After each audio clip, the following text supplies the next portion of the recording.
questions for defensive coordinator Corey Hetherman. Corey, talk a little bit about Jeff Brom, and he's well known as one of the better play callers in college football. What makes him so difficult to defend? I think they're very balanced. They attack you a lot of different ways. Formationally, personnel-wise, how they match up their scheme. There's compliments to everything, and I think he does a really good job. What have you seen just on film from Louisville's offensive line? Because PFF's just one way of grading people, but they don't score very highly on there. Yeah, I think they're a group. They run the stretch play. They run some of the zone stuff very well. I do think they work well together. I think they have handled some different looks, pressure-wise, that have been harder looks. They've bumped it. They've passed things off. I think it's a group that every week when you watch them, they improve. They're getting a little bit better. And I think especially coming off a bye week right now, they've had extra time to go through and kind of get our looks into practice. So I'm experienced going to be, I think they'll be ready to go for Friday night. On your defensive line, obviously there's so much attention that's been on Ruben and Akeem, but the guys who come in, rotated in, guys like Marquise Lightfoot, Armando Blunt, how have they developed, and how have some of the younger guys like maybe Cole McConaughey or some of the freshmen who kind of developed over the past 6 weeks or so? Yeah, that's been the number one thing since January is continue to develop our roster, continue to build our roster, push our guys, everywhere, in the meeting room, in the weight room, walkthroughs, a lot of the reps that we had last week in practice, developing our younger players, constantly trying to get them, to get better at fundamentals and techniques. And that's where, I think different things that you've seen with Armando Blunt or Lightfoot or Malik. There's a lot of different guys that you throw in their third. They're constantly getting better with their hand placement. They're constantly getting better with their technique. They're constantly playing with better pad level. And, I think those are guys that right now we could put on the field. We'd feel very comfortable with them. The hard thing is you got some guys in front of them that are playing at a very high level right now. How much does it help them? One, you were working with Jason Taylor, I'm sure is a huge boon, but then getting to see guys like Ruben, who's a third-year guy, Akeem hasn't always been here, who's been playing college ball for 6 years. How much does it help to be around those veteran guys with a lot of experience? Well, I think that's the biggest thing in college football is you have guys that have gone to college and developed. And they've been in a college weight room and they have accumulated reps, whether it be a practice rep or a walkthrough rep or a game rep, no matter what opponent that is. And I think that's, as you look at college football, that's where guys develop and get better and grow every single year. And then I think the thing that we have right now with our players is we got older guys that are constantly bringing up the younger guys. Like last week we did different scenarios where older guys are coaching up the younger guys on the field. They're, I thought it was interesting a couple of times. Hey, what play call do you like right now? You kind of get to see, okay, who's, similar to what we're doing right now, or see different ideas that they have, and a different way that they might look at it, and opens up my eyes to different things. But I think just in general of developing, especially up front on the defensive line, is the more that you play, the more that you develop. A lot of these guys are getting to college 17, 18 years old. Now you're 20 years old, 21 years old. You got experience, you got weight room, you got nutrition. It's a completely different player than when you show up on a college campus. And that's, the biggest thing, developing our younger players, and having the opportunity to play behind guys that are playing at a very high level right now, constantly being able to learn from how they're attacking it, how they go about the weight room, how they go about film review, how they attack practice. And then now learning from that and developing as a player themselves. Through 5 games, how would you evaluate both Wes and Bo at linebacker? I think we're getting better as a unit communicating. I think we're getting better as a unit working together. And I think it's really all the different guys that have played in that group, whether it's Wes, it's Mo, it's Popo, it's Chase, it's Jalen. We've had a handful of guys get opportunities in that group. And I think just working together with, all three levels, really communicating with our safeties. I think you can see them getting more comfortable. They're playing a little bit faster every week. And there's been little things that we need to continue to tweak and, clean up every single week. There's been, last week in the first series of the game, we had something we had to clean up. Florida, that first drive of the second half, we had a couple misfits. We had a couple of communication errors. And those are just different things. I think, like having a bye week and, getting those guys in and just putting the tape on and having them have the opportunity to talk it out. What did you see here? Okay, this is what I saw.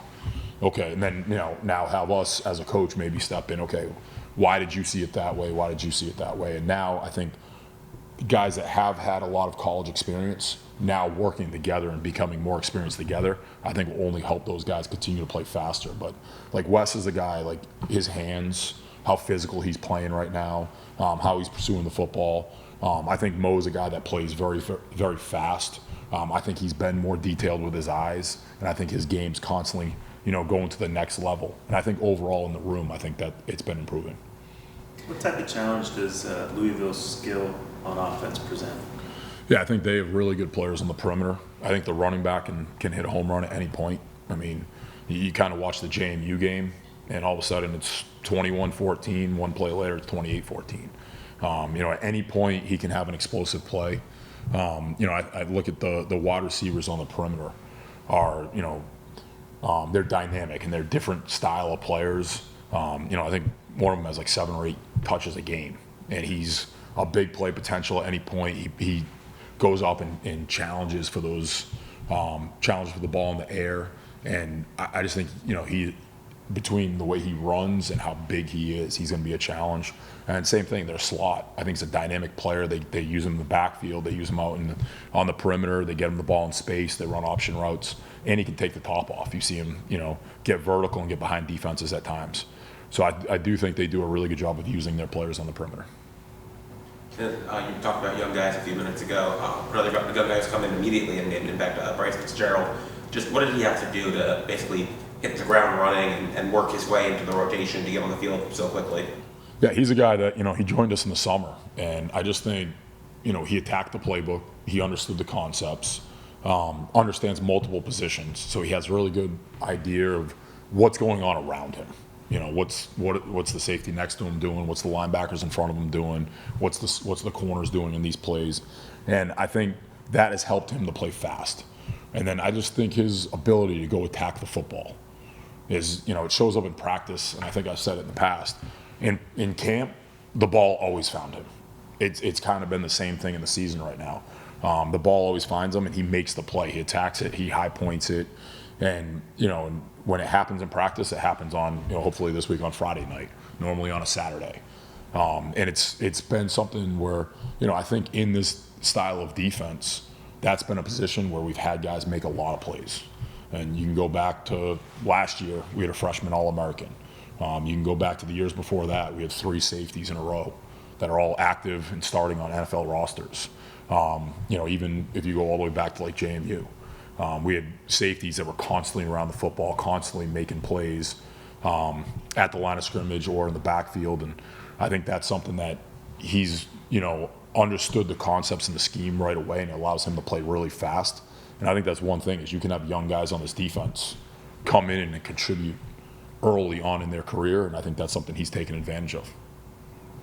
Is Ruben, to this point of the season, playing about as well as any defensive player you've been around in your career? Yeah, absolutely. Yeah, what he's doing right now at the line of scrimmage, both in the run game and the pass game, and there's still things we're always going to clean up and correct, but how physical he's been at the line of scrimmage, his technique, his pad level, his ability to read, run the pass, get off the football. And, I really think it goes back like today, just sitting back in practice. And, usually I'm trying to chase the ball or, swarm to the ball or, he's a guy you never have to get on.